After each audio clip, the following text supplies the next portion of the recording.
acompañan semana a semana desde Facebook Live y también desde Zoom. A nombre de Camino de Amor, les damos las buenas noches y bueno, vamos a hablar hoy día de un tema que tiene implicancias espirituales, ¿no?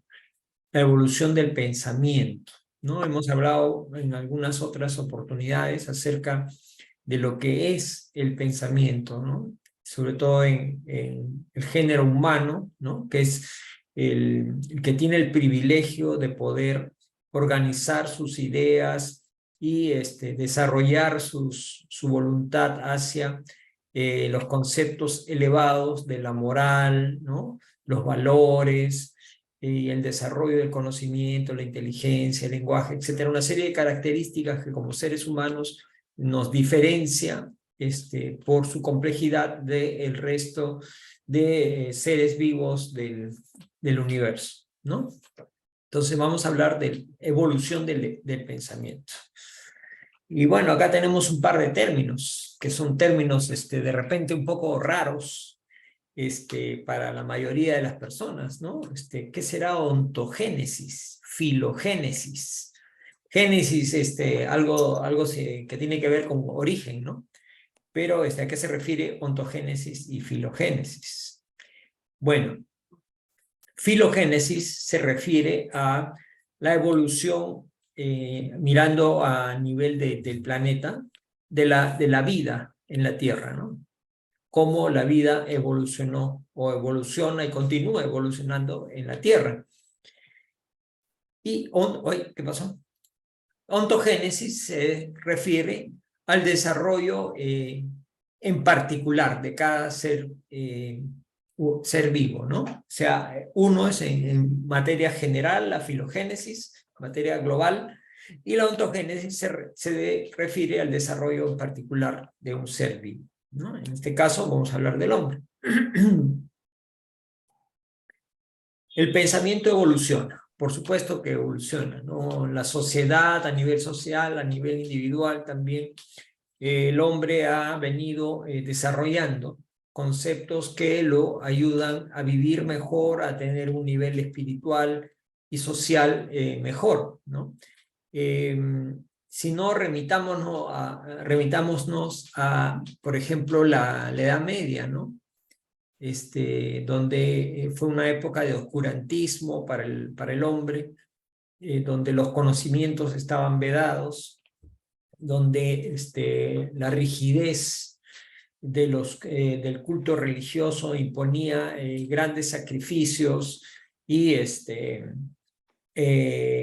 obstruía o cerraba la mente de las personas hacia su desarrollo mayor. Luego de esta etapa, el hombre abre su mente, abre su pensamiento y comienzan a aparecer la luz, digamos, ¿no? A través de las obras de arte, el desarrollo de la cultura, los inventos, la industria, etcétera, ¿no? Entonces, fue una época oscura, pero luego de ella el hombre se da cuenta y abre los ojos, o sea, evoluciona el pensamiento y descarta ideas que tuvieron, digamos, algún tiempo de vida, pero que se dieron cuenta que eran ideas retrógradas, ¿no? Ideas que no eran positivas para el crecimiento de la sociedad, ¿no? Entonces, esta evolución del pensamiento ya referida a la vida humana, desde que el ser humano nace hasta su vejez, se llama ontogénesis, como habíamos dicho, ¿no? Y eso de alguna manera es un reflejo de la evolución a través del tiempo con la llamada filogénesis. Desde el hombre, y nos remontamos a la época de las cavernas, hasta el hombre actual, ¿no? A eso se refiere la filogénesis, de toda la trayectoria del desarrollo del hombre en la historia, ¿no? Y la ontogénesis es una partecita, digamos, en la vida individual del ser, ¿no? Desde niño, desde bebito, hasta la tercera edad, o así como se llama ahora, ¿no? La edad mayor, hasta la vejez. Entonces, la ontogénesis, hay que tener ahí el concepto claro que trabaja pues el alma o el espíritu posibilitando que el hombre pueda desarrollar todas sus aptitudes a través de la vida, ¿no? O sea, de donde el ser inteligente es el espíritu, no es el cuerpo que vemos, ¿no? No es el cuerpo físico que vemos de este niño, sino es el alma, el espíritu que lo anima, la que genera la producción del pensamiento, de las ideas y maneja la voluntad, ¿no? Del ser, ¿no? Entonces, y hay un desarrollo ahí, desde que el niño está pequeñito hasta su edad adulta y mayor, ¿no? Entonces, quedamos claros acá, el espíritu, el alma es el que mueve al ser humano a desarrollar sus aptitudes. En el otro ámbito, la filogénesis, ahí también hay un fenómeno espiritual, ¿no? Donde la espiritualidad trabajó.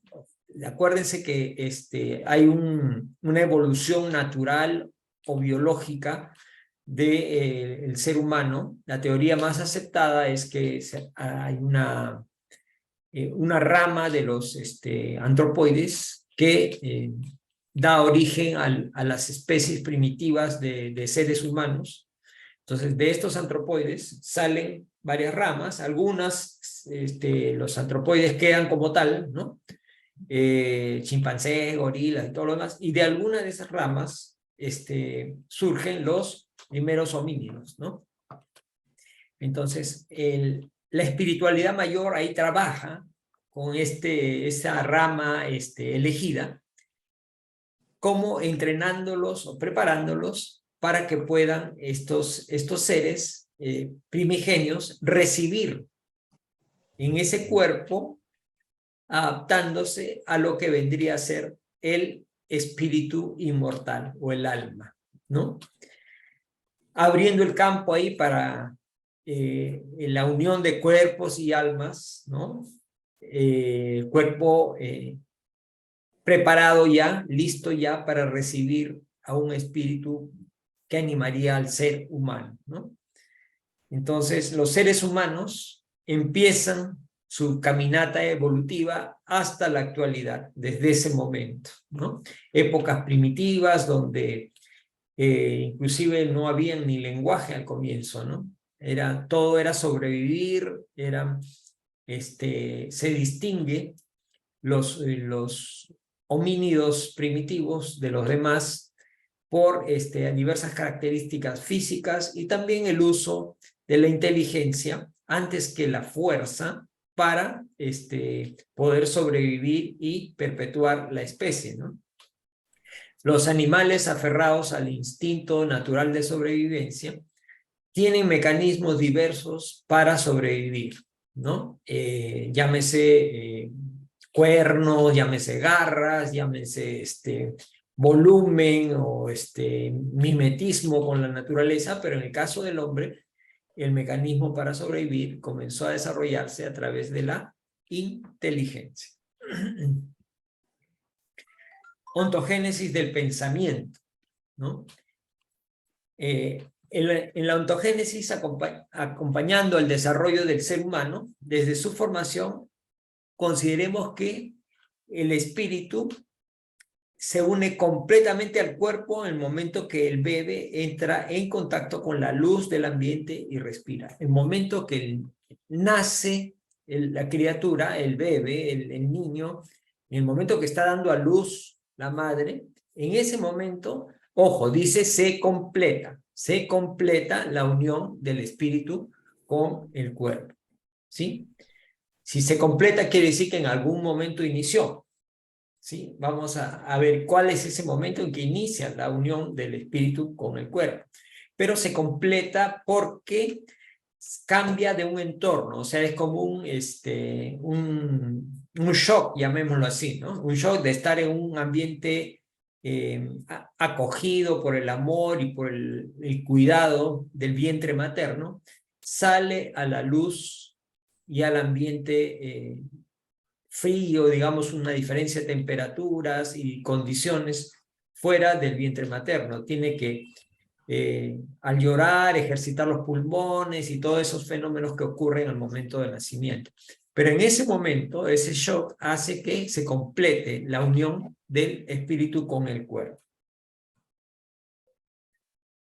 En el libro de los espíritus, en la pregunta 344, hablando del tema de la unión del alma con el cuerpo, el profesor Kardec obtiene la siguiente respuesta de los espíritus, ¿no? Dice, la unión empieza en la concepción. O sea, desde el momento de la concepción ya está un espíritu ahí, ¿sí? A pesar que es una minúscula célula, pero el espíritu ya está ahí, en ese instante. Y se va desarrollando conforme el embarazo progresa a través del tiempo, esos 9 meses, ¿no? Se va incorporando de a pocos, lentamente, como todo en la naturaleza, se va adaptando a ese nuevo cuerpo, se va incorporando y va completándose hasta el momento del nacimiento, ¿no? Es la sabiduría divina que permite que este fenómeno se dé, ¿no? Entonces, desde el instante de la concepción, el espíritu designado para habitar en un cuerpo determinado se une a él a través de un lazo fluídico que se va estrechando poco a poco hasta que sale el niño a la luz. O sea, es como si se fuera, en realidad no es un lazo, sino es como, imaginémonos un tejido que se va impregnando, uniendo a la materia con el espíritu a través de, bueno, ya después veremos, hay una capa intermedia que une a ambos, que sirve de puente de comunicación entre la parte orgánica y la parte espiritual, ¿no? Y eso es lo que posibilita la expresión del pensamiento, ¿no? El espíritu es el que piensa, lo transmite a través de esa capa, y el organismo a través del cerebro es el que manifiesta el pensamiento, ¿no? Entonces, cuando el niño nace, ¿qué hace? ¿Qué es lo primero que hace? Llorar, ¿no es cierto?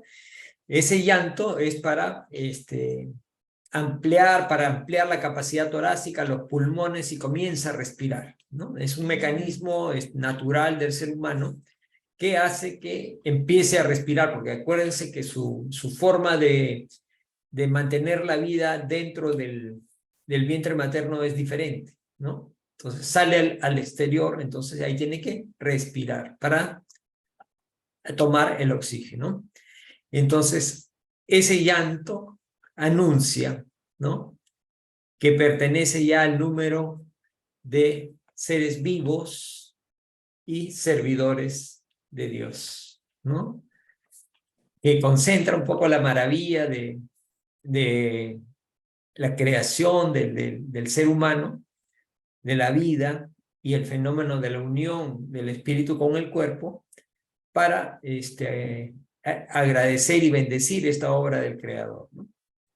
Imagínense, el hombre, por muy inteligente que sea, no puede igualar toda esta maravilla, ¿no?, de manera artificial. Entonces,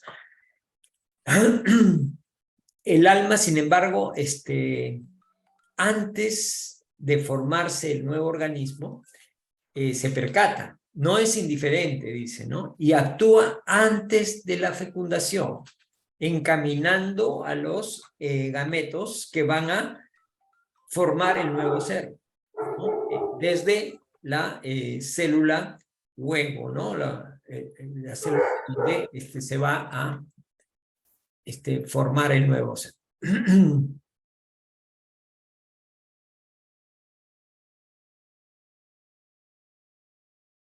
Ya, ok, había una bulla de un perrito. Ok, entonces, vemos, ¿no?, que hay una intervención espiritual, incluso antes, que va guiando a los gametos hacia que lleguen a su destino, ¿no? Entonces es un fenómeno muy complejo, pero muy sabio, ¿no? Y comienza el espíritu a actuar en el cuerpo desde que se forma. Entonces ahí el espíritu es parte importante.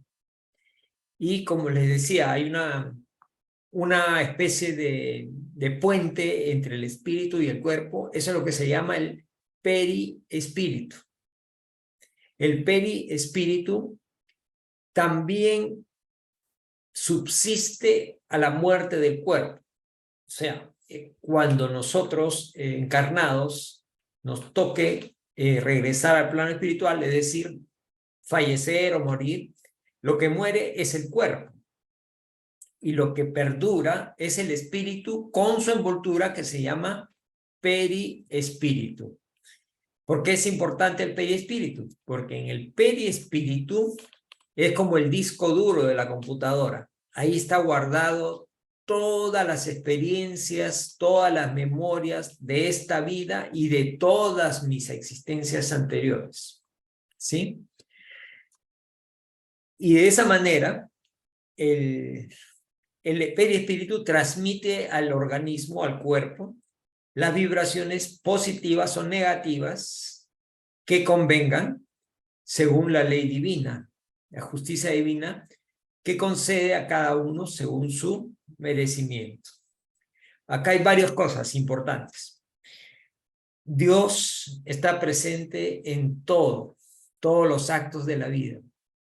Si nosotros nos hemos portado equivocadamente en vidas anteriores, hemos ocasionado sufrimiento a nuestro prójimo en base a nuestros errores, eso queda registrado en nuestro archivo que se llama el periespíritu, ¿no? Y eso va a determinar consecuencias en nuestra siguiente existencia. Consecuencias, si son actos malos, va a traer consecuencias negativas en nosotros. Diversos problemas de salud en el cuerpo, o perturbaciones, o fallas, o algunas cosas, ¿no? En el organismo. Y eso en base a la justicia divina, ¿no? Porque la justicia divina toma nota de todo, hasta lo más mínimo, sea bueno o no, todo. Lo que es bueno, lo que practicamos en forma positiva, servirá para nuestro futuro, causándonos bienestar, bondad, alegrías, cosas positivas, ¿no?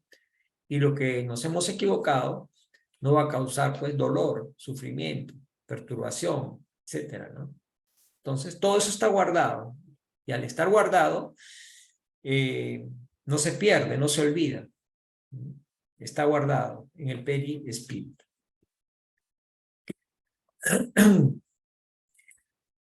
Al margen de las leyes de la herencia, sabemos que los caracteres hereditarios se transmiten de padres a hijos. Al margen de eso, el espíritu a través del periespíritu actúa en el cuerpo físico, como lo llama el doctor Hernani Guimaraes Andrades, como un modelo organizador biológico, en su libro Espíritu, Perispíritu y Alma, ¿no? Este investigador brasileño hizo un análisis muy completo de estos temas, ¿no? Miren, modelo organizador biológico, o sea, nuestro espíritu, de acuerdo a cómo nosotros lo cultivemos o lo potenciemos, en nuestra siguiente existencia, va a modelar nuestro cuerpo. O también nos va a predisponer a enfermedades, malformaciones, etcétera, ¿no? Miren lo que dice el doctor Guimaraes. Dice, es capaz de actuar sobre la materia orgánica y provocarle el desarrollo biológico, para bien o para mal. Y muchas veces nosotros mismos podemos también controlar o incentivar o generar esos cambios, esos modelados, a través del pensamiento. ¿Sí? Por eso la importancia de los pensamientos que nosotros debemos cultivar. ¿Mm? Hay evidencias que nos llevan a creer, dice, que el alma a través del perispíritu, el espíritu a través del perispíritu, ya actúa en el organismo humano en formación en el interior del útero materno, registrando igualmente todo lo que ocurre en el mismo en esa fase de la vida. O sea, el espíritu ya, desde el momento de la fecundación, influye y actúa sobre la parte material, o sea, sobre el organismo, sobre el cuerpo. Entonces, incluso por ahí algunas personas, algunos médicos, algunos entendidos, recomiendan pues que el periodo de gestación o de la mamá sea lo más tranquilo, que le ponga música suave, música clásica, para que el bebito, el embrión, el feto, escuche ese tipo de música, hablarle con amor, etcétera, etcétera, ¿no es cierto? Y entonces ahora entendemos el porqué de ello y entendemos que tenían razón, ¿no? Lo que nos decían los abuelos o las recomendaciones que hacían, ¿no? Que la mamá tenga tranquilidad, que esté lo más cómoda y tranquila posible y que escuche pues música suave, música clásica, etcétera, ¿no? Entonces, ya esto el espíritu lo va captando y lo va transmitiendo a través del perispíritu al organismo. ¿Transmitiendo qué? Armonía, paz, etcétera, ¿no es cierto? Y confianza.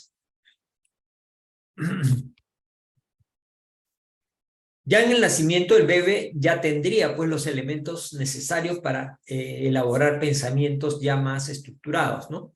Pero, ¿qué pasa? Sus neuronas cerebrales todavía, recién nacido el bebito, todavía están como que en proceso de asentarse o madurar, digamos, ¿no? Todavía no están en condiciones de manifestar plenamente los mensajes del pensamiento continuo que emanan del alma. Creo que nadie pues ha podido conocer o no se ha dado ningún caso de que un niño nazca y a los 5 minutos de haber nacido comience a hablar fluidamente, ¿no? En perfecto español o el idioma que sea, ¿no? Eso no se da, no se da, porque hay un proceso, ¿no? Hay un proceso, vuelvo a repetir, como todo en la naturaleza, en los designios divinos, ¿no? O sea, hay un proceso, todo es lento, ¿no? Es gradual, no lento, sino gradual, tiene sus tiempos, ¿no? Entonces, igual, la sabiduría divina lo permite de esa manera. ¿Para qué? Para que el ser humano se adapte, el espíritu al cuerpo y pueda estar ya en armonía y en ese momento comenzar a producir los pensamientos, las ideas, las acciones, las palabras. ¿No? Entonces, es por ello que el recién nacido manifiesta tan solo los reflejos que constituyen las primeras manifestaciones neuropsíquicas del recién nacido, como que los instintos, ¿no es cierto? Igual que los animalitos, ¿no? Los animalitos no actúan por instinto, igual al bebé no le podemos pedir que piense, sino el bebé actúa por instinto de sobrevivencia, ¿no es cierto? Él sabe que tiene que succionar el seno de la materno para alimentarse, para sobrevivir, ¿no? Nadie le enseñó, nadie le dijo, mira, oye, cuando nazcas tienes... No, esa parte es instintiva, ¿no? Entonces, todavía son instintos. Sin embargo, ya comienza a manifestar algún grado de percepción, ¿no? De repente los ojitos no le permiten ver nítidamente las figuras, pero ya empieza a ver algunas cositas, colores, movimientos y distingue de alguna forma, ¿no? Por ello, muchas veces sonríen con las presencias conocidas para ellos o las voces que ha podido conocer del papá, de la mamá o los hermanitos, ¿no? Entonces sonríe, ¿no? Y hay voces que no conoce, está medio serio. Entonces, al transcurrir el tiempo, ya comienzan poco a poco a aparecer las manifestaciones psíquicas, diferenciadas, del llamado del ego y del superego, ¿no? Del yo y el superyo. Esos son términos psicológicos, pero que nos hacen ver que el ser humano ya empieza a manifestar su potencial como ser evolucionado, racional, con un espíritu que guía la inteligencia de su ser, ¿no? Y esto viene a ser ya pues producto de la adquisición de la capacidad que tiene el organismo de percibir, de pensar, ¿no? De elaborar ideas, conjeturas, análisis, ¿no? Y poder llegar a conclusiones. Sí, todos estos procesos que para nosotros son naturales, al comienzo para el niño van de manera gradual aprendiéndolos, ¿no? O recordándolos en todo caso. Y elaborando pensamientos continuos que forman el campo mental diferenciado de la vida adulta. Nosotros de repente no nos damos cuenta, pero estamos pensando siempre, siempre pensamos. No es que digamos, no, ahorita no estoy pensando en nada, eso es mentira, siempre estamos pensando en algo, ¿no? Es continuo y no es que nos cansemos de pensar o digamos que no estamos pensando en nada, estamos pensando en el aire. No, no es así tampoco, ¿no? Siempre estamos pensando en algo, ¿no? Entonces, la filogénesis del pensamiento, ya a nivel género humano, ¿no? La teoría evolucionista espiritual está de acuerdo con la evolución de los seres humanos en paralelo a los demás seres de la creación, ¿sí? Si miramos los estudios antropológicos y biológicos a través del tiempo, vemos que había una evolución, ¿no? En los animales y también en los seres humanos, ¿no? Vemos acá una progresión hasta el caminar erecto, el crecimiento de la masa cerebral, etcétera, ¿no? Que demuestran pues la evolución, ¿no? Desde el Australopithecus, el Homo habilis, ¿no? Cada uno con sus diferentes características. El Homo habilis ya tenía la posibilidad de utilizar herramientas, por ejemplo, ¿no? El Homo erectus ya eran herramientas más sofisticadas e incluso ya controlaban el fuego, por ejemplo, ¿no? Sabían utilizar. Luego viene en esa secuencia el Homo sapiens, ¿no?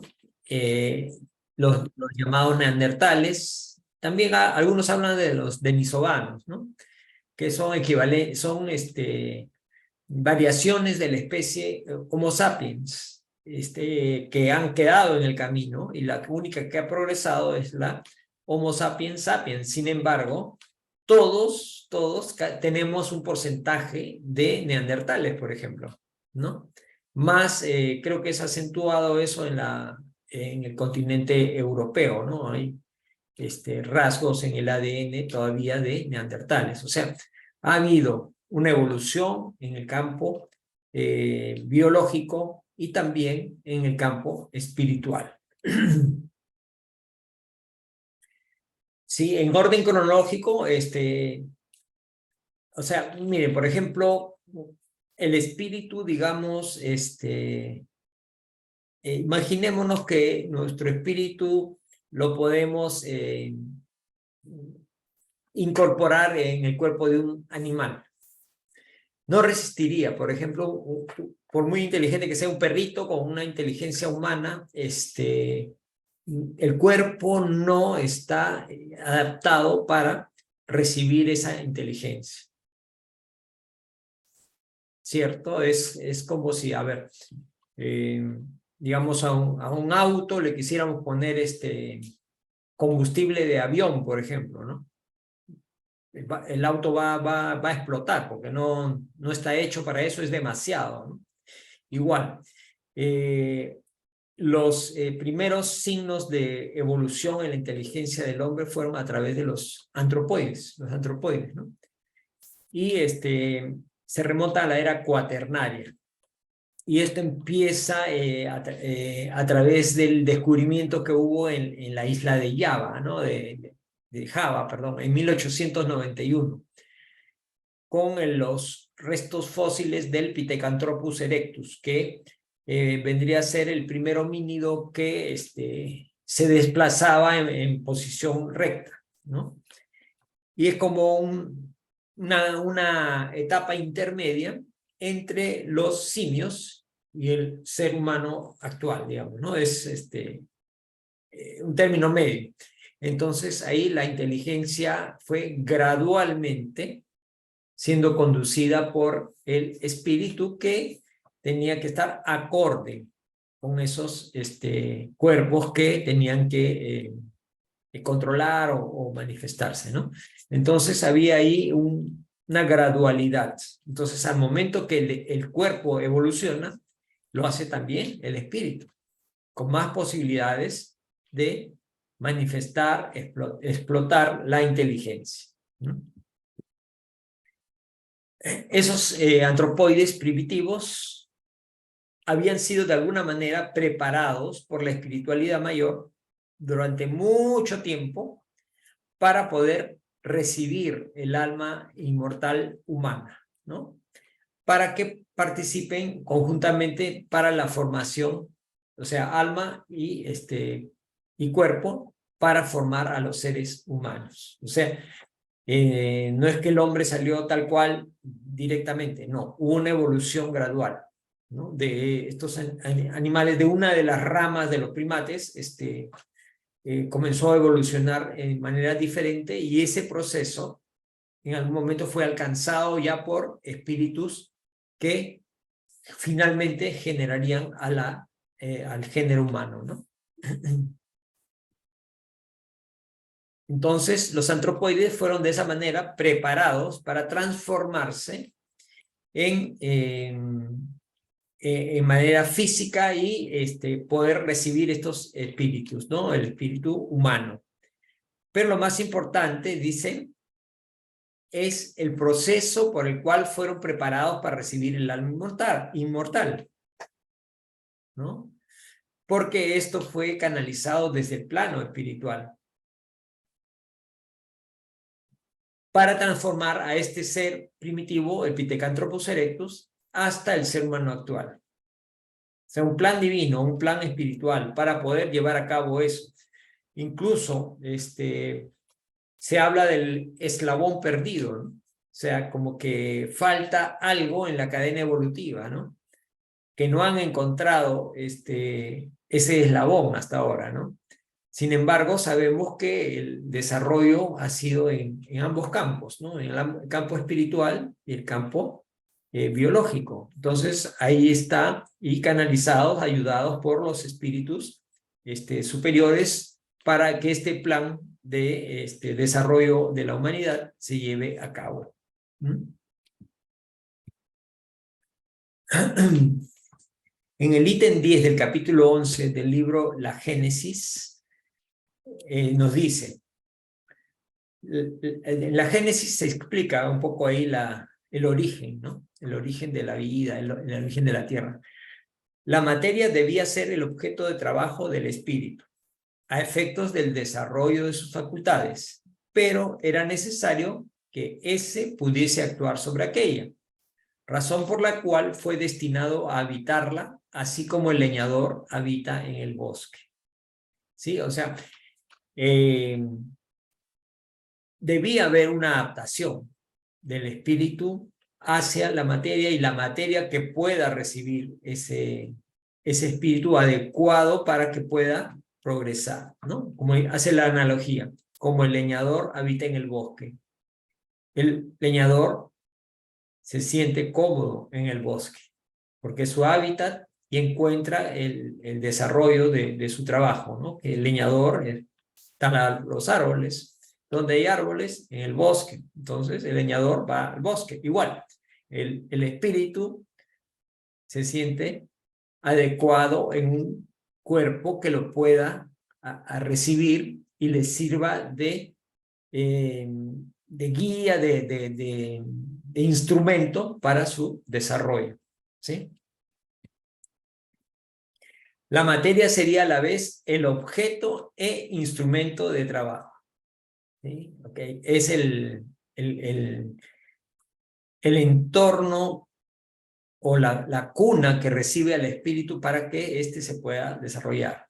Pero Dios no quiso unir al espíritu con la piedra, sino que prefirió crear cuerpos, como el ser humano, organizados, flexibles y capaces de recibir los impulsos de la voluntad del espíritu a través del periespíritu manifestado por el cerebro, que se prestasen a todos los movimientos. O sea, todo el control del cuerpo humano, el sistema nervioso central, todos nuestros pensamientos, todo está regido por nuestro espíritu, que lo canaliza, ya sabemos, a través de este puente que se llama periespíritu, que actúa sobre el cerebro y el sistema nervioso central. El sistema nervioso central de solito no piensa, igual que el cerebro. El cerebro no es el que piensa, el cerebro es el instrumento del espíritu, que ahí es donde está la inteligencia.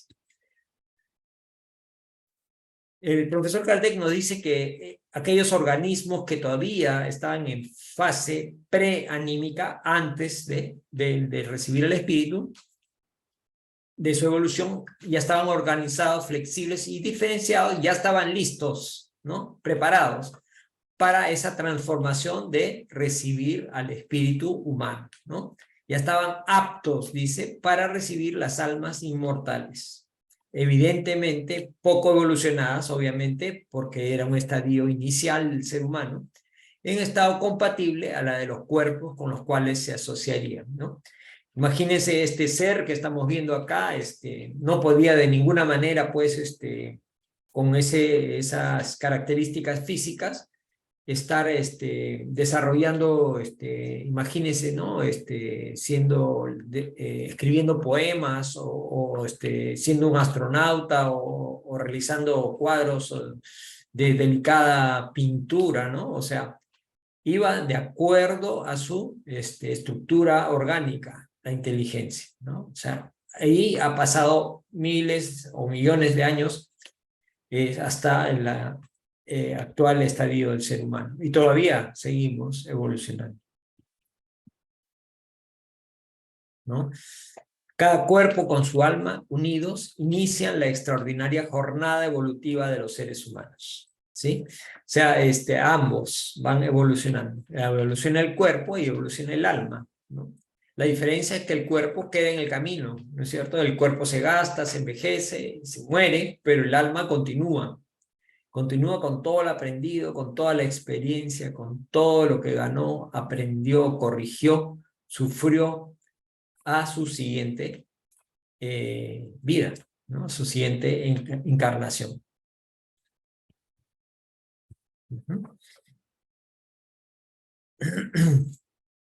Se dice también que el hombre primitivo había tenido también formas discontinuas de pensamientos aislados y nebulosos, de acuerdo con el estado poco desarrollado de sus circunvalaciones cerebrales, y que fueron perfeccionándose a través de los tiempos.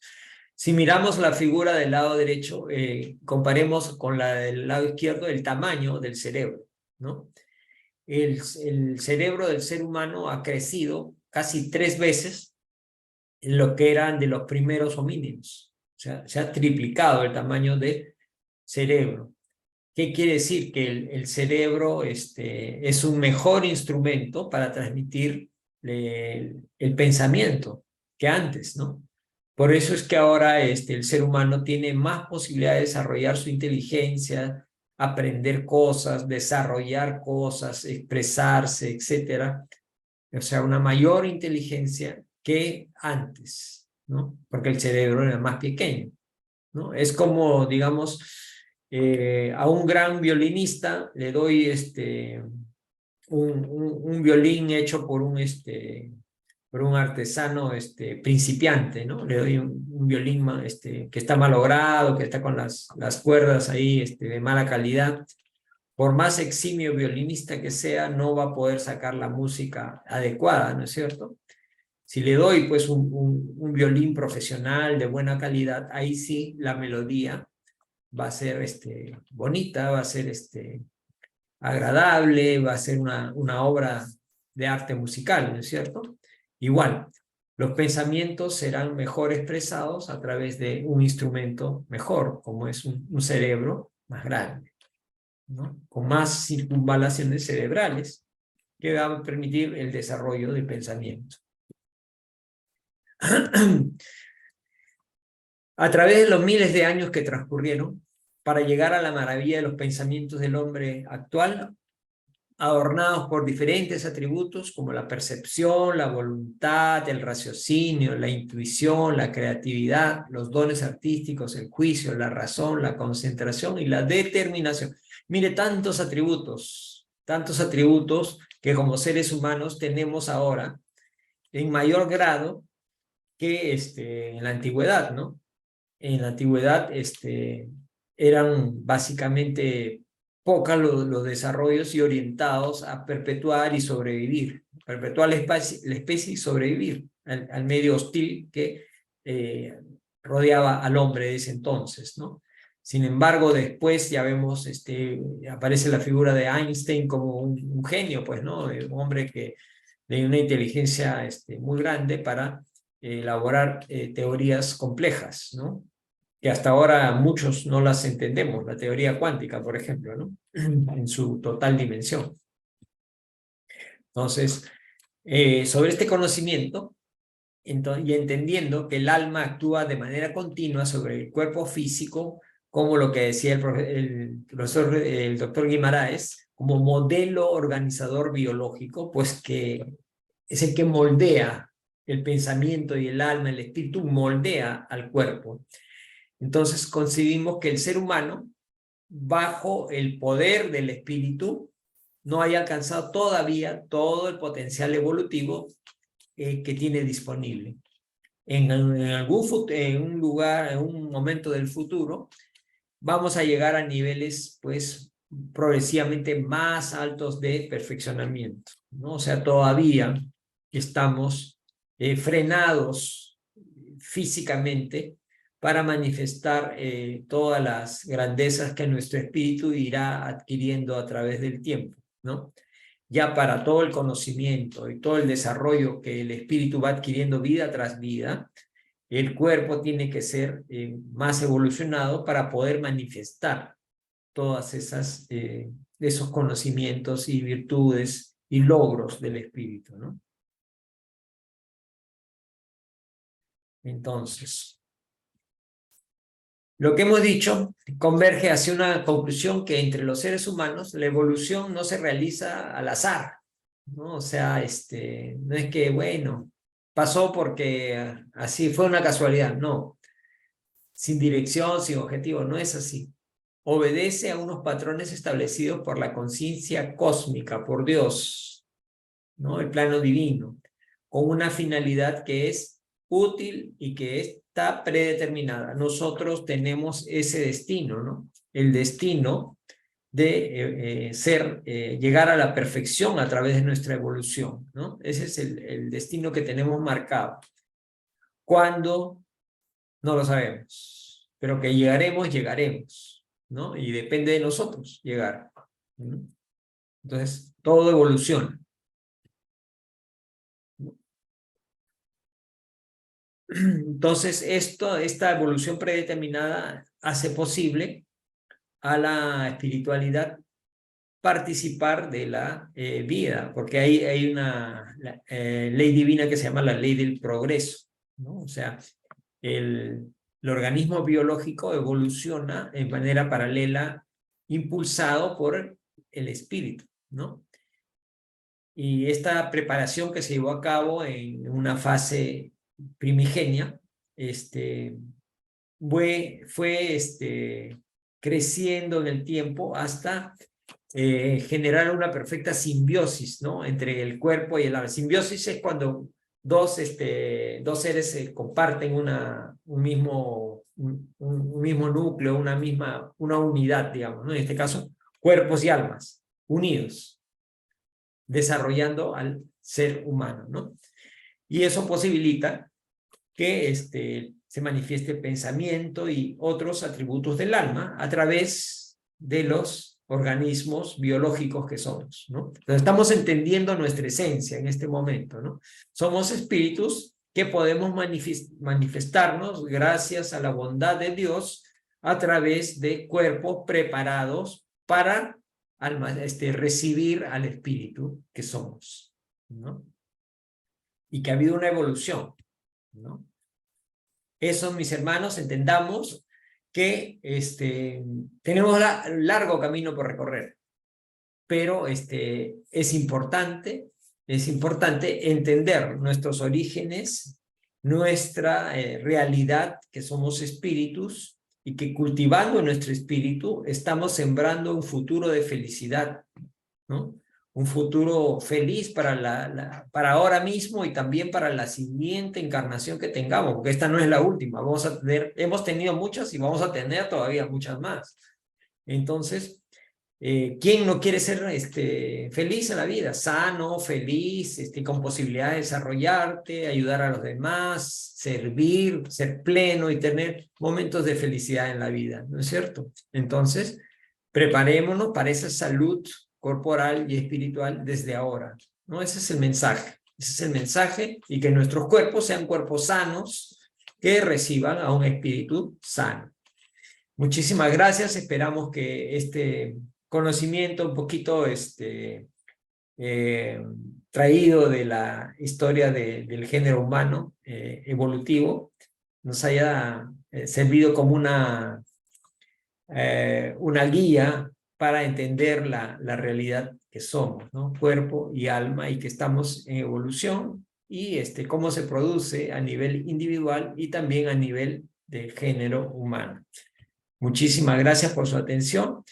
Los esperamos la próxima semana con un tema súper interesante a cargo de un amigo expositor internacional que nos va a visitar la próxima semana. No se pierdan la próxima semana la conferencia de los martes del Camino de Amor a las 7:30. Les agradecemos muchísimo por su participación el día de hoy. Y bueno, para aquellos que desean profundizar un poquito más, estamos siguiendo este hermoso libro que se llama Enfermedades del Alma, que nos hace entender todos estos procesos que tienen que ver con nuestra identidad como seres humanos, ¿no? Que se llama Enfermedades del Alma, del doctor Roberto Broglio, y también tomada información del libro Los Espíritus y de la Génesis, también de Allan Kardec. Muy bien, y para invitarlos los días lunes, 7:30, hora de Lima, a las reuniones que tenemos de 3/4 de hora más o menos, que son reflexiones sobre los mensajes del Maestro Jesús, para que nos aplique a nuestras vidas y también ser más tranquilos, más felices y encaminarnos hacia ese destino de luz que nos aguarda, ¿no? Pero con optimismo y alegría. Están invitados a este mismo canal de Zoom, donde pueden conectarse libremente. Y también ofrecerles nuestras oraciones de vibración los días jueves a las 7:30, donde oramos por los enfermos físicos, personas que están con desequilibrios, familias con problemas o desencarnados. Nos hacen sus pedidos al número de WhatsApp de Perú, 987-549-886, y con mucho gusto oraremos por sus pedidos. Muchísimas gracias, nos despedimos de los amigos de Facebook, agradeciéndoles muchísimo que nos hayan acompañado una vez más, y hasta la próxima semana. Muchísimas gracias.